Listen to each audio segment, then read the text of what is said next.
Hey all, Baruch Levy B here from Soul Centered. I want to talk to you today about a blog that I just published called Human Doings or Human Beings Choose to Be and to Be Free. And let me start with a teaching of mine, a rabbi of mine. His name is Harold Schulweis, and he has a famous saying, and it's so deeply, powerfully true.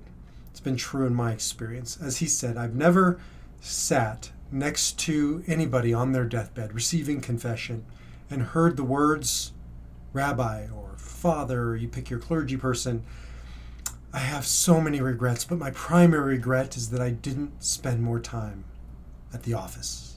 You're never going to hear those words. I never heard them. I sat with hundreds and hundreds of people when I officiated as a rabbi and never heard those particular words or any variation of them. There was always, why didn't I spend more time with my loved ones? Why didn't I spend more time pursuing my passions, just being present to my life? 1,000 different regrets, but not having spent more time checking my emails and being preoccupied and more time at the office, that was never one of them.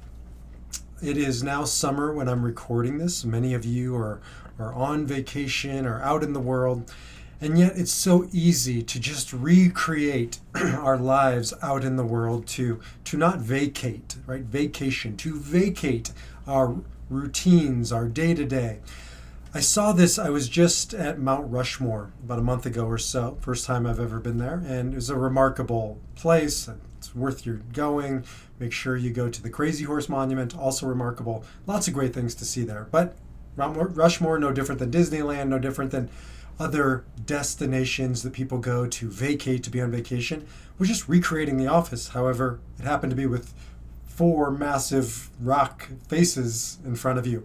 But people were on their phones. People were behind their phones.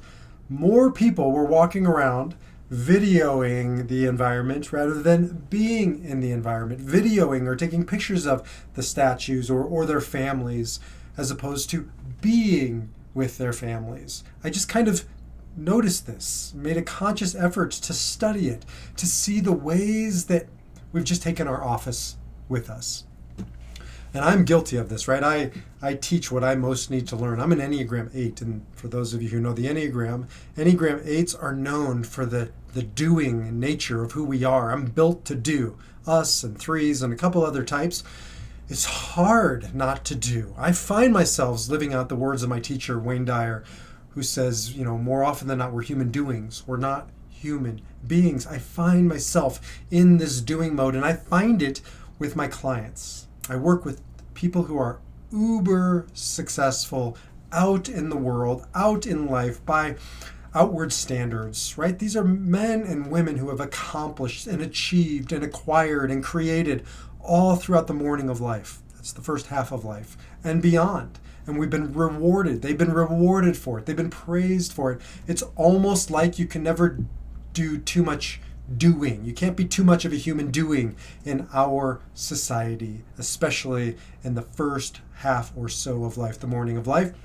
It seems like it's never enough or never too much, and feels like it's never enough. There's always more to be done. But it is a deeply, deeply challenging and dangerous reality that we've created, when even on our vacations, we can't vacate the routines. Even on our vacations, we're still caught up in the doing. I get it. My clients say to me, look, B, I have bills coming out the wazoo. I have employees that are dependent upon me. My family has needs on top of my work. I'm doing this, I'm doing that. These are not optional. I have no choice. But that is the challenge, right then and there. My teacher, Dr. Viktor Frankl, is founder of logotherapy, I'm a logotherapist, talks about the power of choice. We always have a choice.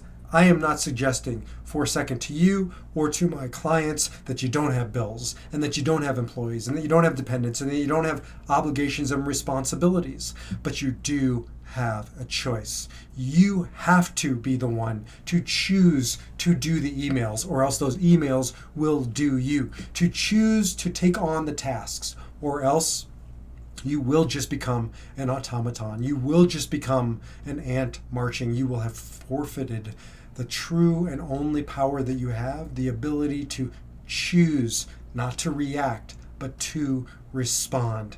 Yes, you can get those things done, and you have to get those things done, but you can do it from a higher place of consciousness, even if it's the same activity, the same routine, the same check mark of the task to be done, to take back your power, saying to yourself, you do have a choice when it comes to whatever one of those responsibilities needs to happen.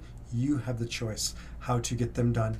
And you can choose to put them aside. You can choose to let them go. You can choose to truly vacate the premises, to vacate the routines, to be on vacation. When you're on vacation, be present, be there. That way, when you go back to the office, there's more of you restored and ready to give and to check the boxes. And yes, in a world where we have to do what needs to be done, but that doesn't mean you have to be a human doing. You are a human being. Take back your power to be present, to be all in your life, to not look back and regret, right? As Rabbi Schulweis taught us, Rabbi, Father, Pastor, I wish I would have spent more time at the office. Those words have never been said, should never be said. So get out there and don't do, but be, as a pathway back to your purpose, meaning in your life, and those whom you love and whom you're here to serve most. So enjoy your vacation over the summer, or whenever you're watching this. Make sure you make time to just be present, to just be. Until next time, shalom, salam, namaste, peace.